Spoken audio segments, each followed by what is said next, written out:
Pertama-tama kita bersyukur kehadirat Allah Subhanahu wa taala yang tak henti-hentinya terus memberikan nikmat kepada kita semua, sehingga di pagi hari yang cerah ini kita masih diberi kesempatan untuk mendapatkan berbagai manfaat kebaikan. Salawat dan salam semoga tercurah kepada junjungan kita Nabi Muhammad sallallahu alaihi wasallam.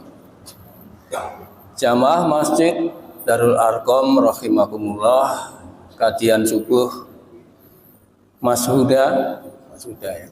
Insya Allah kurang lebih 30 menit ke depan kita ngomongin mengenai tantangan atau rintangan orang mukmin. Jadi kita sebagai orang mukmin mempunyai banyak tantangan atau rintangan, Pak. Kenapa orang mukmin ini banyak rintangan? Tentu sebagai manusia kita diberi tugas untuk menjalankan perintah Allah. Sebagaimana kalau seorang karyawan mendapatkan tugas dari atasannya, ya. Jadi kita juga mendapatkan tugas dari Allah. Nah, tugas itu tentu akan banyak rintangan. Ya. Betul ya Pak ya? Nah, tugas apa yang diberikan Allah kepada kita ini? Tugas apa Pak? Beribadah. Wa ma khalaqtul jinna wal insa illa liya'budun. Tidak aku ciptakan manusia, jin dan manusia kecuali untuk beribadah. Itu tugas kita, berarti beribadah, baik ibadah secara vertikal maupun horizontal. Ya. Namun ibadah yang kita jalankan atas perintah Allah ini tidak semudah yang kita bayangkan, Pak. Ada saja tantangan atau rintangan yang harus dihadapi. Contohnya apa, Pak? Masih dikasih contoh ini. Dengar azan, tapi lagi rapat penting. Jadi kalau saya tinggal rapat, nanti nggak deal. Ya, padahal hatinya pengen ke masjid karena mendengar panggilan. Ini sebuah tantangan, Pak. Ya. Atau orang yang sekarang banyak seperti saya ini, Pak, momong cucu. Ya. Iya, banyak momong cucu. Sampai meninggalkan Jumatan misalnya. Padahal cucu ini tanggung jawab siapa, Pak? Orang tuanya. Jangan sampai kecintaan kita kepada cucu membuat halangan untuk melakukan suatu ibadah. Nanti kalau Bapak buka At-Taubah ayat 24 itu dikatakan di situ, kalau kamu lebih mencintai daripada Allah dan Rasulnya, maka Allah akan berikan keputusan. Ya. Nah, yang agak berat lagi seperti tantangan ini, ikut kajian, Pak. Ini kajian yang tidak sekubu, tidak sepaham, dituduh Wahabi. Ya Pak ya, ada yang begitu kan? Lebih parah lagi dituduh sesat. Bahkan seorang imam pun, Pak, itu punya tantangan dan rintangan. Ada di musola di masjid, bukan di sini, Pak. Baca ayat panjang saja itu dikritisi, dikomen. Padahal nggak setiap hari bacanya panjang, sekali-sekali panjang dikomen. Ini sebuah rintangan, sebuah tantangan. Nah, itulah tantangan-tantangan atau rintangan orang mukmin untuk tetap dilaksanakan perintah Allah itu dalam rangka beribadah. Karena semua itu bisa dikompromikan. Nah, lebih luas lagi, orang mukmin ini jangan beribadah banyak halangan itu karena kita diberikan musuh, Pak. Jadi orang mukmin itu punya musuh. Dalam suatu riwayat ada 5. Ini riwayat hadis Muslim, Pak. Kata Nabi SAW dari An Abi Hurairah radhiyallahu anhu qala Rasulullah sallallahu alaihi wasallam lil mu'minin khamsatun ahda'in. Dalam redaksi lain ada ya arbaun, ada yang 4. Ini yang saya bawakan 5. Lil mu'minin khamsatun ahda'in. Bagi orang mukmin itu ada 5 musuh. Ini jangan kaget, Pak, nanti musuhnya siapa ini orang mukmin ini, Pak. Ya. Yang pertama, mukminun yahsuduhu, yaitu orang yang beriman. Orang mukmin itu kan orang beriman, ya, yang dengki kepadanya, yang dengki kepada orang mukmin juga. Nih, nomor 1 musuh kita adalah orang mukmin sendiri. Ternyata dari kalangan internal, Pak. Nomor 1. Nomor 2, wa munafikun yabghaduhu, dan orang munafik yang kesal, yang marah kepada kita, yang marah kepada orang mukmin. Nomor 2. Nomor 3, wal kafirun yuqatiluhu, dan orang kafir yang ingin menghabisi, ingin membunuhnya. Ini musuh ketiga. Musuh keempat kita udah tahu semua ini, wasaitonun yudilluhu, setan yang menyesatkan. Yang kelima, ini yang sulit, wasyahwatan jarifah, nafsu yang merongrong kita, Pak. Ya, jadi orang-orang mukmin selalu dikelilingi dengan 5 musuh, dan ini tidak mudah, Pak, untuk dihadapi, tapi harus dihadapi. Sadar atau enggak sadar, musuh-musuh tersebut mengelilingi dalam diri orang mukmin. Ya, kita kupas sedikit, Pak. Yang pertama tadi yaitu mukminun yahsuduhu, orang mukmin yang dengki kepada orang mukmin. Kok ada sesama mukmin bisa dengki, Pak? Ada, Pak, ya? Ya, kalau yang lagi viral kemarin itu di Jawa Tengah itu, Pak, itu kan sama-sama muslim, ya, sama-sama orang beriman. Ya. Kok bisa gontok-gontokan itu? Ya itu karena udah dikasih tahu sama Nabi. Harusnya seseorang mukmin itu seperti bangunan, saling menguatkan. Kata Nabi SAW, al-mu'minu lil mu'minin kalbu yani yasuddu ba'duhu ba'duh. Orang mukmin dengan orang mukmin yang lain seperti sebuah bangunan, sebagian menguatkan yang lain. Hadis riwayat Muslim. Harusnya begitu, Pak.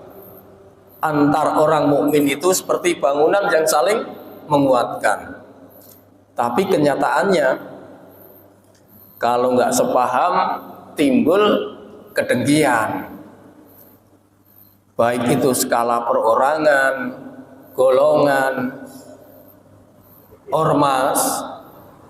Itu pemicunya biasanya kan karena beda pendapat, beda mazhab. Ini bisa timbul bibit-bibit kedengkian tadi, Pak. Makanya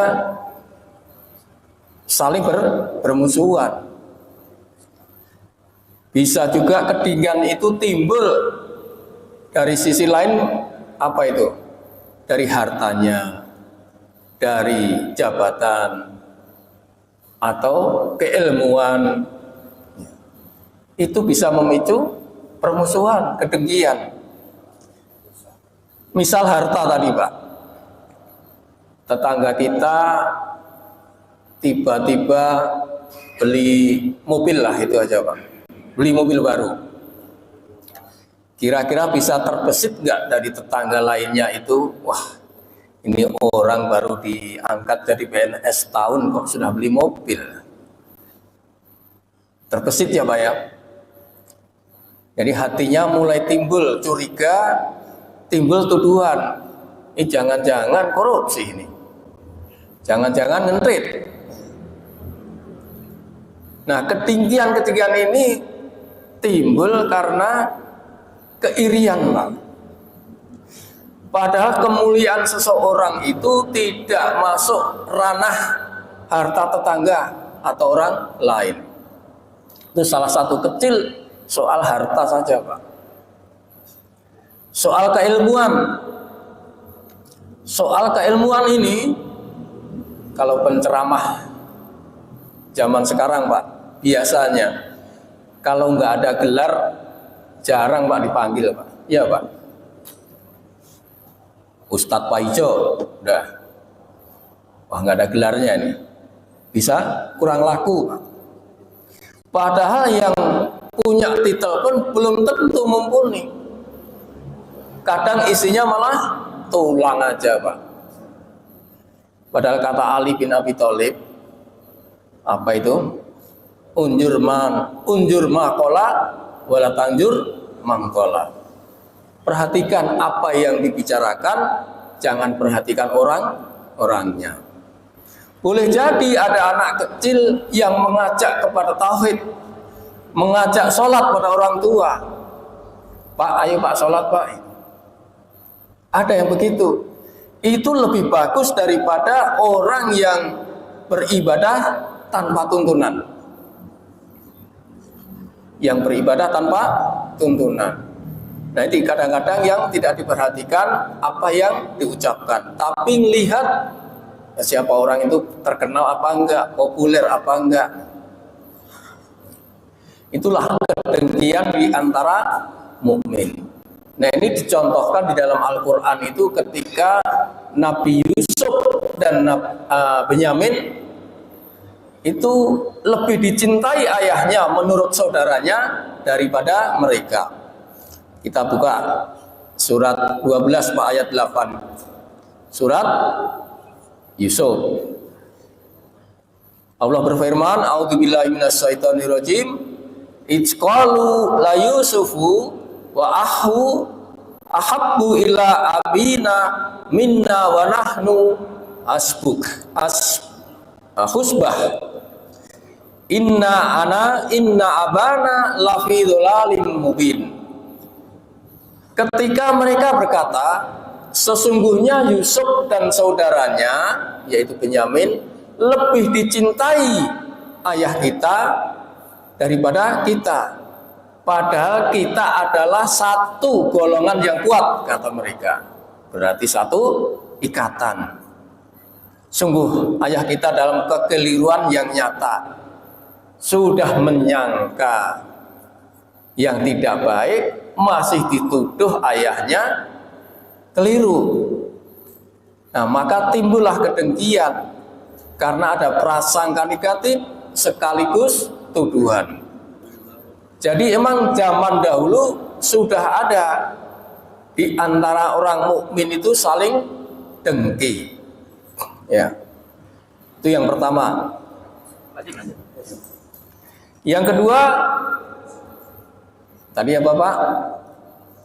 Munafik yang marah. Wa munafikun yabghaduhu. Munafik yang marah kepada orang mukmin. Kenapa orang munafik marah kepada orang mukmin? Karena orang mukmin yang sejati, Pak, tidak akan mau diajak kerja sama. Orang munafik kan kelakuannya, ucapannya bohong. Takut kedoknya nanti terbongkar. Karena orang munafik itu hatinya sifatnya hipokrit, Pak. Apa itu? Pisau bermata dua. Pagi ngomong A, siang ngomong B. Nah, orang munafik ini dijelaskan di dalam Al-Quran di awal-awal ayat surat Al-Baqarah ayat 8 sampai 14. Itu menceritakan sifat-sifat orang munafik. Nah, stressingnya ada di ayat 14. Wa idza laqul ladina amanu qalu amanna. Orang munafik itu bilang, dan apabila mereka berjumpa dengan orang yang beriman, wa idza khala ila sayatinihim qalu inna ma'akum innama nahnu mustahzi'un. Mereka berkata, ketika berjumpa dengan orang beriman, mereka berkata, aku beriman, kami telah beriman. Tetapi kalau orang munafik ini ketemu kepada kelompoknya, kata Allah di sini, setan-setan, para pemimpin mereka, lalu orang munafik itu berkata, sesungguhnya kami bersama kamu.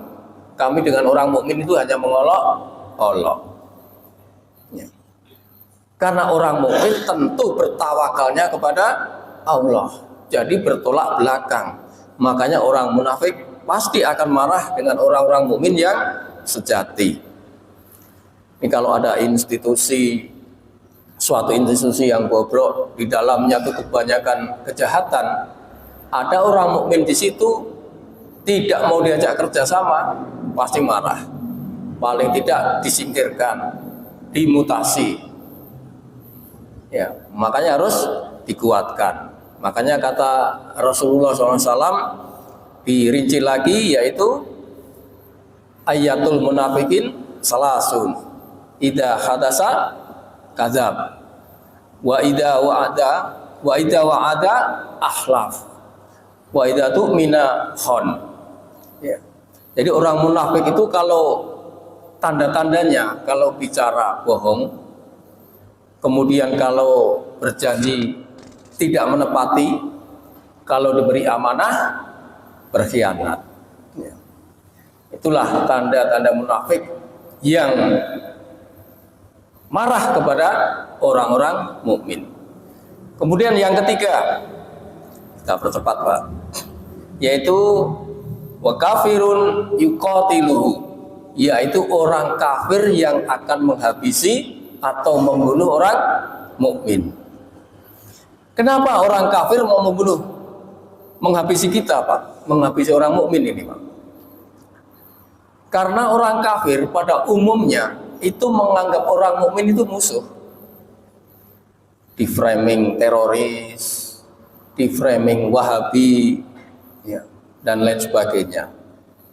Padahal sebaliknya, orang kafir itu justru sejatinya musuh orang mukmin. Ini Allah jelaskan di dalam surat An-Nisa 101 Pak.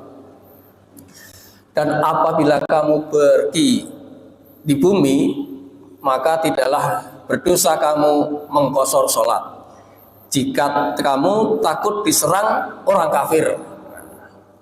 Disebut ini, jika kamu takut diserang orang kafir, berarti musuh. Dijelaskan lagi, innal kafirina kanu lakum aduwwum mubin. Sesungguhnya orang kafir itu adalah musuh yang nyata bagimu. Jadi jelas orang kafir adalah musuh. Tapi jangan buru-buru dulu Pak. Orang kafir yang mana yang jadi musuh itu? Ini perlu ada penjelasan. Jangan nanti di global itu menjadi musuh setiap orang kafir. Tidak Pak. Karena kita juga dilarang untuk memusuhi atau membunuh orang kafir yang nanti dijelaskan Pak.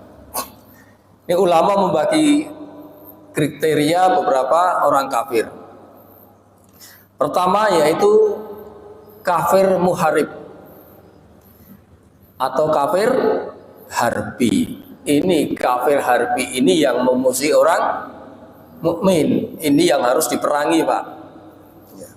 Orang-orang kafir yang memerangi umat Islam secara fisik, perang agama. Nah ini pernah terjadi di daerah timur dulu Pak ya. Itu benar-benar perang agama. Nah ini kita sebagai orang mukmin kalau ketemu seperti ini kita harus ada semangat untuk berperang, Pak, untuk memerangi, Pak. Karena kita diperangi sesuai dengan kemampuan kita, Pak. Ya. Tapi tentu di bawah komando umaro. Jangan nyerbu sendiri, Pak. Ya. Ini namanya kafir harbi. Jadi nanti bisa ketahui, dipilah-pilah mana kafir yang dimusuhi dan yang tidak. Nah, ada lagi 3 kafir, yaitu kafir mu'ahad. Adalah kafir yang terikat dengan perjanjian dengan pemimpin kaum muslimin. Kedudukannya orang seperti ini sama tentang hukum dunia, Pak. Jadi ada toleransi. Kafir yang seperti ini, kafir mu'ahad ini harus dihormati selama tidak melanggar perjanjian. Bahkan Islam melalui lisan Rasulullah yang membunuh kafir mu'ahad tidak akan mencium bau surga. Waduh, berat ini, Pak. Ya. Jadi orang kafir yang sudah mengadakan perjanjian itu nggak boleh dibunuh. Kalau kamu membunuh, kamu tidak akan mencium bausnya surga. Kata Rasulullah dalam hadis riwayat Bukhari, barang siapa membunuh seorang kafir mu'ahad, maka dia tidak akan mencium aroma surga, padahal sesungguhnya aromanya dapat tercium dari jarak perjalanan 40 tahun. Wah, berat ya, Pak ya. Itu kafir mu'ahad. Tadi yang pertama tadi kafir harbi yang diperangi, kafir mu'ahad ini dihormati. Kemudian yang ketiga kafir zimmi. Kafir zimmi atau kafir ahlus zimmah. Nah, kafir zimmi yaitu orang kafir yang diizinkan tinggal di negeri kaum muslimin. Dan sebagai gantinya kafir zimmi itu membayar jiz'ah, ya, membayar jiz'ah atau kasarnya upeti lah itu. Tujuannya adalah sebagai kompensasi, Pak, perlindungan terhadap mereka, ya, selama mengindahkan batasan-batasan aturan Islam. Maka kafir seperti ini tidak boleh diperangi, Pak. Ya. Jadi kafir zimmi adalah orang kafir yang membayar kepada penguasa seorang kaum muslimin. Ini harus dilindungi. Kemudian yang keempat yaitu kafir musta'man. Kafir musta'man yaitu yang masuk ke negeri suatu muslim diberi jaminan, Pak. Jaminan keamanan, jaminan yang lainnya. Nah, ini kafir musta'man ini tidak membayar jizyah, tidak membayar upeti tadi, Pak. Dan kedudukannya juga sama dengan kita, Pak. Nah, ini yang kafir musta'man ini yang ada di sekeliling kita ini, Pak. Ini juga harus dihormati, diberi toleransi. Nah, tapi akan perlu kita perhatikan bahwa antara kafir, kalau harbi sudah jelas, Pak, kita perangi. Tapi kalau kafir mu'ahad, kafir zimmi, kafir musta'man ini, Pak, ketiga ini, kalau kita kasih kebebasan 100% membahayakan, Pak. Jadi memang harus ada batasnya, ada perjanjian tadi, Pak. Misalnya apa, Pak? Kalau tiba-tiba di depan kita ini ada orang kafir jualan daging babi, kira-kira protes nggak, Pak? Ya, protes pasti. Makanya tidak boleh dikasih kesempatan 100%. Harus ada batas-batasnya. Nah, setelah kita tahu kriteria orang-orang kafir, bagaimana cara orang kafir tadi menghabisi orang mukmin, Pak? Kalau tadi kan penjelasannya mengenai kafir, sekarang orang kafir gimana sih mau menghabisi orang mukmin? Kata Nabi kan tadi begitu. Al-kafirun yuqatiluhu. Nah, orang kafir ini yang seperti ini dengan hartanya entah itu suatu produk atau kulineran itu. Kan ada sebagian produk yang diboikot Pak ya Pak. Itu karena dia menginfakkan hartanya, ini contohnya aja yang konkret, ke Israfil Pak. Sebagian hartanya diinfakkan ke sana. Nanti kalau Bapak googling kan ada tuh produk-produk yang setor ke sana Pak. Nah ini sudah dijelaskan oleh Allah di ayat Al-Anfal ayat 36 Pak. Ya, orang kafir seperti ini Pak. Di situ Allah berfirman, Al-Anfal surat 836. Silakan yang mau buka. Innalladzina kafaru yunfikuna amwalahum liyasuddu an sabilillah. Sesungguhnya orang-orang yang kafir itu menginfakkan harta mereka untuk menghalang-halangi orang dari jalan Allah. Fasayunfikunaha summa yakunu alaihim hasratan summa yuhlabun waladina kafaru ila jahannama yuhsarun. Mereka akan terus menginfakkan harta, nggak berhenti-berhenti Pak. Setelah ada keuntungan terus diinfakkan, kemudian mereka akan menyesali diri sendiri dan akhirnya mereka akan dikalahkan dan dimasukkan ke dalam neraka jahanam. Ya. Jadi yang kita tahu sekarang, orang-orang itu, produk-produk orang kafir itu, sebagian hartanya diinfakkan kepada Israfil untuk memerangi orang-orang mukmin. Terjadi nggak Pak? Terjadi karena ayatnya ada Pak. Dan anehnya ini banyak orang mukmin yang tidak mau ikut memboikot. Dia memerangi dengan sebagian harta dari yang kita belanjakan. Kalau Bapak beli di Gaplek itu, ya nggak usah sebut namanya Pak. Iya. Kira-kira kita berani nggak bawa duit 10.000 Pak? Iya. Iya, tapi kalau kita ke masjid 10.000 udah besar Pak. Iya. Nah itu terjadi Pak. Ya orang kafir melalui Yahudi dan Nasrani Pak. Kalau kita baca tafsirnya Al-Fatihah ayat terakhir itu, ghairil maghdubi alaihim waladdallin, itu ditafsirkan yaitu Yahudi dan Nasrani. Inilah Yahudi Nasrani yang akan menghabisi kaum mukmin. Dengan cara apa Pak? Kalau orang Yahudi dengan cara New World Order, dengan tatanan baru. Tujuannya apa Pak? Untuk depopulasi, untuk apa itu, membuat populasinya tidak penuh, ya, dan lain sebagainya. Itulah teori konspirasi Yahudi di balik tatanan dunia baru yang melibatkan para pemimpin Yahudi, ya, didasarkan gagasan bahwa orang-orang Yahudi membentuk struktur kekuasaan di mana mereka mengendalikan setiap aspek, terutama ekonomi dan militer. Itu lewat Yahudi. Sedangkan lewat Nasrani, yaitu dengan 3G, yaitu gold, gospel, glory. Ya. Gold itu kemakmuran Pak, dengan cara menjajah ekonomi Pak. Terjadi nggak? Merasa nggak kita itu dijajah ekonomi ya Pak? Siapa yang menguasai ekonomi kita ini? Lewat gospel, yaitu misionaris, menyebarkan Injil.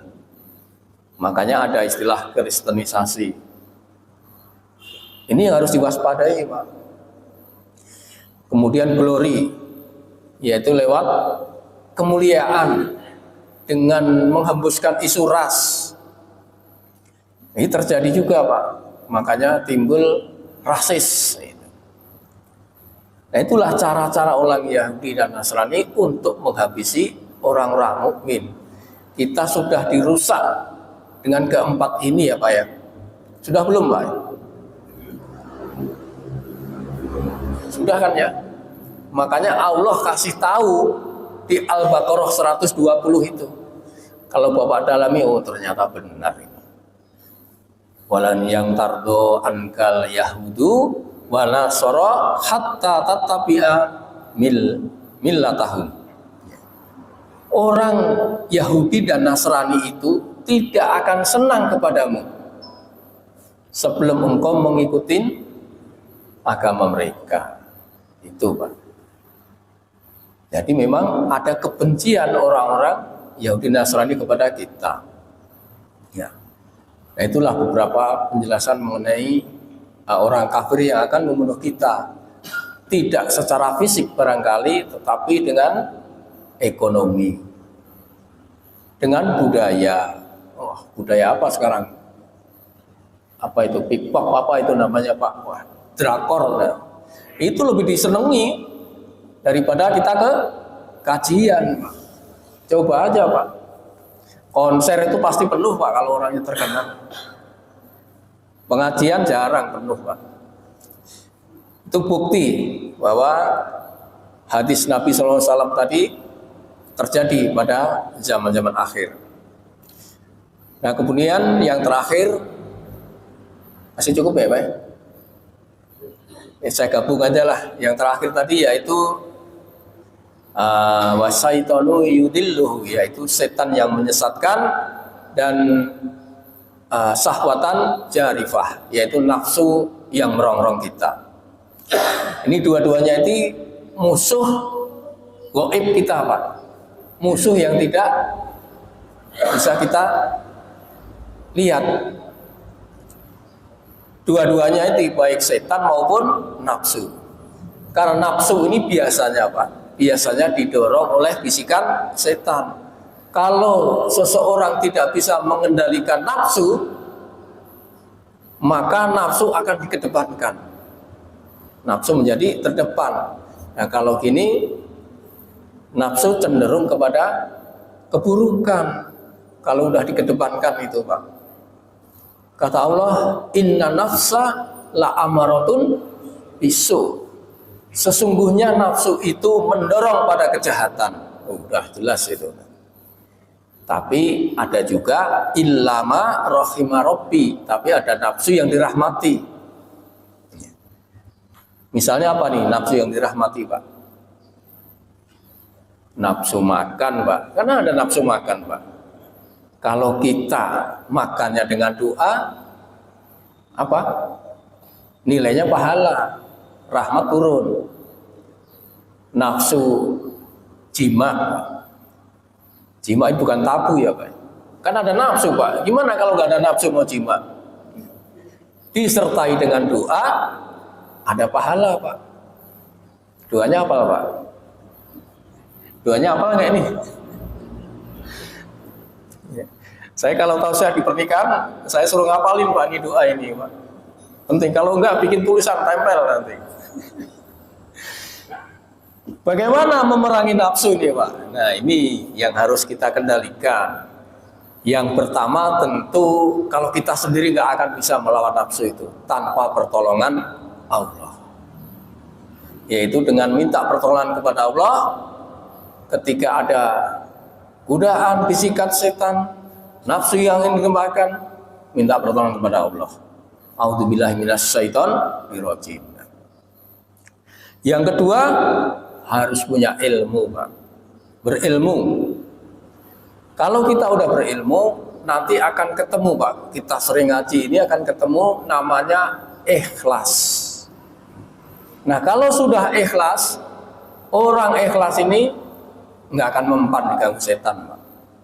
Nafsu pun bisa dikendalikan. Nah, ini Allah sebutkan di dalam surat Al-Hijr ayat 39. Surat ke-15 ini. Qala rabbi bima akhwaitani la uzajilanna lahum fil ardi wa la ukhbiyanannahum ajma'in. Ia iblis berkata, Tuhanku, Oleh karena engkau telah memutuskan bahwa aku sesat, maka aku pasti akan jadikan kejahatan terasa indah bagi mereka di bumi. Kejahatan terasa indah, Pak. Korupsi itu kalau udah jamaah indah, Pak. Makanya dijadikan indah. Mata kita memandang sesuatu yang buruk menjadi indah. Ini janji iblis nih, Pak. Maka pasti aku jadikan kejahatan terasa indah bagi mereka di bumi, dan aku akan menyesatkan mereka semuanya. Tapi Allah berkata, illa ibadaka minhumul muhlasin, kecuali hamba-hambaku, kata setan nanti, kecuali hamba-hambamu yang terpilih di antara kita, yaitu yang muhlasin, yang ikhlas. Jadi harus ada sesuatu yang kita perbuat itu semuanya karena Allah. Kalau udah itu ikhlas. Kalau udah ikhlas, kata Allah, illa ibadaka minhumul muhlasin. Sehingga nafsu bisa bernilai ibadah. Sebagaimana tugas kita, kalau kita bisa mengendalikan nafsu buruk, balasannya surga, Pak. Yang memang sulit. Tapi Allah katakan, kalau kamu bisa mengendalikan nafsumu, saya kasih surga. Wa amma man khaufa maqamam marabbihi wa nahana anil hawa. Dan adapun orang-orang yang takut kepada kebesaran Tuhannya dan menahan diri dari keinginan, yaitu syahwat, nafsu, ya, fa innal jannata hiyal ma'wa, yaitu maka sungguh surgalah tempat tinggalnya. Mari kita sama-sama, Pak. Memang tidak mudah semua ini, Pak, tapi harus diusahakan. Jadi hawa nafsu ini diciptakan Allah untuk kepentingan kita sendiri, Pak. Untuk menguji apakah nafsu yang digunakan ini dalam kebaikan atau keburukan. Yang menjadi tantangan orang mukmin ini, Pak, sesuai judulnya tadi, Pak. Kalau kita bisa mengendalikan, wa innal jannata hiyal ma'wa, surgalah tempat tinggalnya. Nah, saya kira itu saja. Tadi kita diberi tantangan, yaitu dari segi harta, dari segi keilmuan yang harus kita hadapi. Juga ada musuh bagi orang-orang mukmin. Dari kalangan internal sendiri, orang mukmin sendiri yang jadi musuh, ini yang kita waspadai.